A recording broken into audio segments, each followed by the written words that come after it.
Hola a todos y sean bienvenidos a un nuevo video en este canal. En esta ocasión vamos a resolver un ejercicio de termodinámica 2 que está relacionado al tema de azeótropos. ¿Ok? El problema nos dice, para el sistema binario 1-propanol y agua, basado en la ecuación de Wilson y NRTL, determinar si existe azeótropo. En caso que exista, determinar la composición y la presión del azeótropo para una temperatura de 60 grados Celsius. Bien, primero, la condición para que exista el azeótropo, o sea, existe el azeótropo si son estas condiciones. Si alfa 1,2, que es la volatilidad relativa, cuando x1 es igual a 0, o sea, a dilución infinita para el componente 1, es mayor a 1, y la volatilidad relativa a dilución infinita para el componente 2 es menor a 1, si ambas inecuaciones cumplen, entonces existe el azeótropo. ¿Ok? Y aquí podemos ver algunas ecuaciones que nos van a servir. Y en este caso, las dos primeras son las ecuaciones que le corresponden al cálculo de estas volatilidades relativas a dilución infinita. Entonces vamos a trasladar aquí. Y esas son las ecuaciones que necesitamos en primera instancia. Entonces identificamos los componentes que podemos tener para poder calcular esto y definir si existe azeótropo. Y lo primero que podemos ver en la ecuación es que necesitamos las presiones de saturación tanto del componente 1 como del componente 2, en ambas ecuaciones, ¿no? Y en esta ecuación vemos que necesitamos el coeficiente de actividad de dilución infinita del componente 1 y aquí del componente 2.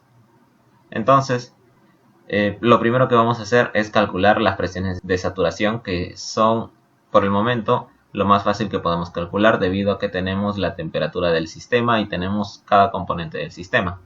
Lo que tendríamos que hacer es primero extraer de las tablas de Antoine los datos de las constantes A, B y C, tanto para el 1-propanol y agua. Aquí un error de tipeo, es 1-propanol, disculpen, y agua, ¿ok? Entonces vamos a extraer de tablas esto de aquí. Y bien, los datos de tablas son los siguientes. Entonces para el componente 1, que es el propanol, y el componente 2, que es el agua, tenemos sus constantes de Antoine, ¿no? Tanto A, B y C. Ya sabemos, o debemos conocer al menos, la ecuación de Antoine. Esta ecuación es para determinar las presiones de saturación, ¿no? Bien, simplemente recalcar acá que estos datos de A, B y C son para la siguiente ecuación de Antoine. Ya sabemos que Antoine tiene diferentes tablas dependiendo de cómo se exprese su ecuación matemática que relaciona las presiones de saturación con la temperatura del sistema. En este caso, como podrán ver, es en base al logaritmo natural, la temperatura en grados Celsius y la presión en kilopascales. Bien, entonces continuemos. Vamos a tener los datos, ¿no? Los datos del problema, que van a ser los siguientes. Nos dan la temperatura, y esta es de 60 grados Celsius. ¿Y qué más nos dan? Pues en este caso no nos dan nada más, ¿verdad? Pero nosotros sabemos que vamos a tener que utilizar la expresión o la constante universal de los gases ideales, que es la constante R que podemos ver aquí. Entonces vamos a colocar R y su valor en unidades de caloría por mol Kelvin, y eso es 1.987. Entonces ya tenemos las unidades. Bien, una vez colocados los datos del problema, vamos a proceder al cálculo de las presiones de saturación, ¿no? Para ello simplemente necesitábamos la temperatura. Entonces vamos a calcular, ¿no? La presión de saturación del componente 1 va a ser igual a exponencial, ¿no? Exponencial de A1 menos B1 sobre la temperatura más C1. ¿Sí? Y esto va a ser igual a 20.275. Similarmente para la presión de saturación del componente 2. Entonces esto es igual a ver, aquí la presión de saturación del componente 2 sería simplemente A2, B2 y aquí C2. Y bien, nos sale 20.007. ¿Ok? Esto está en kilopascales, recordemos, ¿no? Vamos a poner aquí. Kilopascales. Bien. Entonces, una vez teniendo las presiones de saturación, ¿qué más nos falta? Para determinar si es azeótropo o no, también debemos encontrar esta expresión, ¿no? Estas dos. Tanto el gamma 1 a dilución infinita y el gamma 2 a dilución infinita. Para ello, podemos ver que tenemos estas ecuaciones, donde relaciona el logaritmo natural de esas expresiones que queremos hallar con los parámetros del modelo de Wilson. ¿Ok? Entonces, en este primer video vamos a desarrollar para el modelo de Wilson y en un posterior video, que sería la segunda parte, vamos a desarrollar para el modelo NRTL. ¿Ok? Entonces, para el modelo de Wilson tenemos estas ecuaciones y a partir de aquí podemos hallar este gamma 1 infinito y gamma 2 infinito. ¿Ok? Despejando simplemente de estas ecuaciones. Pero yo aún no tengo estos parámetros lambda 1, 2 y lambda 2, 1 que necesito. Entonces eso va primero. Entonces necesito calcular estas ecuaciones. Entonces vamos a desarrollar ello. Entonces para lambda 1, 2 sabemos que es igual a V2 y V1, ¿no? Sería V2 entre V1 multiplicado por la exponencial de menos A12 sobre RT. R por la temperatura, en este caso va a estar en grados Kelvin, ¿ok? En esta expresión sí se tiene que poner en grados Kelvin. Entonces sería la temperatura T que hemos definido como 60 más 273.15 para pasarlo a grados Kelvin. ¿Ok? Similarmente para el parámetro A21 o lambda 21, perdón. Entonces igual, ¿no? Sería aquí ya no 1, 2, sino 2, 1. Aquí es V1 entre V2. ¿Ok? Aquí está al revés, ¿no? Pero es así. V1 entre V2. Y por el exponencial de A21. A21. Y sobre RT, ¿no? Igual. Bien. Pero aquí necesitamos para que se calcule esto los datos tanto de V2, V1 y A12 y A21. ¿Ok? V2 y V1 ¿qué representan? Son los volúmenes molares. ¿Ok? Aquí V1 y son datos de tablas. ¿Ok? V1 que es el volumen molar del propanol viene a ser 75.14. ¿Sí? Y V2 que viene a ser el volumen molar del agua es 18.07. Esto está en centímetros cúbicos por cada mol. Mientras que el A12 y A21 son parámetros de interacción binaria. ¿Ok? Entonces A12 también es de tablas y eso es 775.48. Mientras que A21 es 1351.90. ¿Ok? Y estos dos están en unidades de caloría por cada mol. Bien, una vez teniendo esto ya se puede calcular, ¿no? Los parámetros lambda 1,2 y lambda 2,1. Entonces ponemos igual. Y bien, lambda 1,2 sale 0.075, mientras que lambda 2,1 sale 0.539, ¿no? Bien, esto está aproximado a 3 decimales. Ahora, ya teníamos estos lambda. ¿Y para qué queríamos esos lambda? Recordando, simplemente la queríamos para poder hallar tanto gamma 1 o gamma 2, ¿no? A dilución infinita. Entonces vamos a poner gamma 1 infinito viene a ser igual a 1 menos logaritmo natural de lambda 1, 2 menos lambda 2, 1. ¿Okay? Y esto es igual a 3.057. Y para lambda 2 infinito, esto es igual a... perdón, aquí tiene que ser el exponencial, porque ya estamos despejando, ¿verdad? Del logaritmo natural. Entonces exponencial de todo esto, nada más. Ok, disculpen el error. Y sale 21.266. Igualmente aquí, exponencial de... cierro paréntesis, igual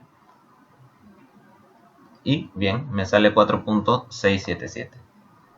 Ahora, una vez teniendo eso, ya podemos calcular estos parámetros que son la volatilidad relativa.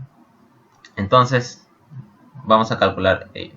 Bien, y el primero sería el alfa 1, 2 cuando x1 es igual a 0. ¿Esto a qué va a ser igual? A el gamma 1 al infinito, que ya lo hemos calculado. Entonces vamos a copiar esto. Pegamos. Y esto multiplicado por P de saturación 1 entre P de saturación 2. P de saturación 1 entre P de saturación 2. Y esto va a ser igual a 21.55. ¿Ok? Y entonces vamos a calcular el otro. Vamos a copiar esto. Que es parecido. Y aquí sería el gamma 2. El gamma 2 que hemos calculado aquí. Y entre pero esto está abajo, ya no está arriba, ¿no? Como podemos ver en la ecuación. Entonces vamos a cortar. Y pegamos aquí. Multiplicamos. Y esto va a ser igual a 0.217. Entonces vamos a ver, ¿no? Bueno, aquí hay que tener cuidado que es cuando x2 es igual a 0. Bien. Ahora vamos a ver si la condición se cumple. Cuando x1 es igual a 0, o sea, la volatilidad relativa a dilución infinita para el componente 1 es mayor a 1, sí, es 21.55. ¿Y el otro es menor a 1? Pues también, es 0.217. Entonces decimos que existe azeótropo. Bien, entonces ahora, ¿qué me pedían si existía azeótropo? En caso de que exista, me dice determine la composición y la presión de dicho azeótropo a una temperatura de 60 grados centígrados. Bien, entonces, para poder calcular la composición y la presión, primero tenemos que calcular la composición, o sea, el x1 y el x2. Para ello, vamos a utilizar esta ecuación que le corresponde al modelo de Wilson. Tenemos logaritmo natural de... Cuidado aquí, este es gamma 1, pero ya no a dilución infinita, sino este es el coeficiente de actividad a esas condiciones de presión y temperatura, ¿no? Entonces, ahí hay que tener cuidado, no es lo mismo que esto. Tiene su propia fórmula, ¿no? Y es distinta que la de aquí. Entonces, tenemos que copiar y digitar todo esto, ¿no? Bien, entonces tenemos esas ecuaciones, ¿verdad? Aquí vamos a poner given, ¿no? Para desarrollarlo en este programa. Dado estas ecuaciones. Pero antes de ello, ¿no? de resolver, recordemos que tenemos que darle una estimación inicial. ¿A qué variables? Bien, la que quiero hallar es x1, ¿no? Entonces le voy a dar una estimación inicial, por ejemplo, de 0.5. x2 también la quiero hallar. Y sé que x2 es 1 menos x1. ¿Ok? Esto es igual, de nuevo, ¿no? A 0.5. Ahora, todavía yo no tengo los gamma, ¿no? Hay diferentes formas de poder hallar primero la composición y luego la presión. Yo la voy a hacer de la forma más directa posible. O sea, de la siguiente manera, ¿no? Aquí también voy a darle una estimación inicial tanto a gamma 1. Por ejemplo, le voy a dar una estimación de 1. Y a gamma 2 también le voy a dar una estimación, por ejemplo, de 2 puede ser, ¿no? Igual le puedo dar 1. Igual va a converger. Entonces, una vez poniendo estas dos ecuaciones, podemos observar que tenemos ¿cuántas incógnitas? Tenemos 1, 2, 3 y 4 incógnitas, ¿no? Bien, pero ya sabemos que x2 podemos reemplazarlo como 1 menos x1. Entonces ya puedo restar una incógnita, pero aún así me faltan algunas ecuaciones para poder determinarlo. Porque tendría 3 incógnitas y 2 ecuaciones. Entonces lo que tendría que agregar es una ecuación que me salve, ¿no? De esto. Pero a partir de la siguiente ecuación, que sabemos que es y, por ejemplo, para el componente 1, ¿no? Y1 multiplicado por P. Este es igual a X1 multiplicado por gamma 1, ¿no? Que es el coeficiente de actividad, multiplicado por P de saturación 1. Bien, a partir de aquí, igualmente haciéndolo para el otro, que es para el componente 2, sería Y2, X2 y gamma 2, P de saturación 2. ¿Ok? Si yo divido estas ecuaciones y en caso de yo saber que existe un azeótropo, entonces antes de dividir yo puedo simplificar ciertas cosas, ¿no? Yo puedo simplificar, por ejemplo, y1 y x1, ¿no? Por ejemplo, y1 y x1. ¿Por qué? Porque esa es la condición de azeotropía, ¿no? Recordar, cuando existe un azeótropo, el azeótropo hace que el x1 o el xy sea igual al y, ¿no? Tanto para cualquier componente dentro de la mezcla. Entonces me queda así la ecuación. Igualmente aquí, ¿no? Sería y2 simplificado con x2. Bien, y si yo divido esto, me queda de la siguiente manera. Vamos a poner aquí, ¿no? P entre P sería 1 igual a gamma 1, ¿no? Sería gamma 1 por P de saturación 1 entre gamma 2 por P de saturación 2. ¿Ok? Entonces, si yo hago un arreglo aquí, ¿no? Tendría lo siguiente. Sería gamma 1 entre gamma 2. Esto va a ser igual a ¿qué? Si yo paso estas presiones de saturación al otro lado, va a ser igual a la presión de saturación 2 entre la presión de saturación del componente 1, ¿no? Y si yo saco logaritmo, ¿qué voy a tener? Sería logaritmo de esto va a ser igual al logaritmo de lo que está a la derecha, ¿no? Bien, entonces a partir de esta ecuación que yo he deducido, yo puedo poner otra ecuación que me relacione tanto gamma 1 como gamma 2 y con las presiones de saturación, para poder tener otra ecuación y poder resolver este sistema, que aún está incompleto con las ecuaciones, ¿no? Porque tengo más incógnitas que ecuaciones. Entonces con esto ya puedo agregar una ecuación más, ¿no? Entonces, si yo, por ejemplo, acá aplico el logaritmo del cociente, sería diferencia de logaritmos, ¿no? Entonces tendríamos logaritmo de 1, o sea, de gamma 1, perdón, menos logaritmo de gamma 2, ¿verdad? ¿Y eso a qué va a ser igual? Va a ser igual al logaritmo natural de P de saturación 2 entre P de saturación 1, ¿cierto? Entonces, ¿cuántas ecuaciones tenemos? Tenemos ya 3 ecuaciones. Con esto me bastaría, ¿verdad? Porque si yo, bueno, tendría que cambiar aquí el x2 por 1 menos x1. Entonces, ¿cuáles serían mis variables? Serían x1, gamma 1 y gamma 2. Y tendría 3 ecuaciones. Bien, pero acá estoy poniendo x2.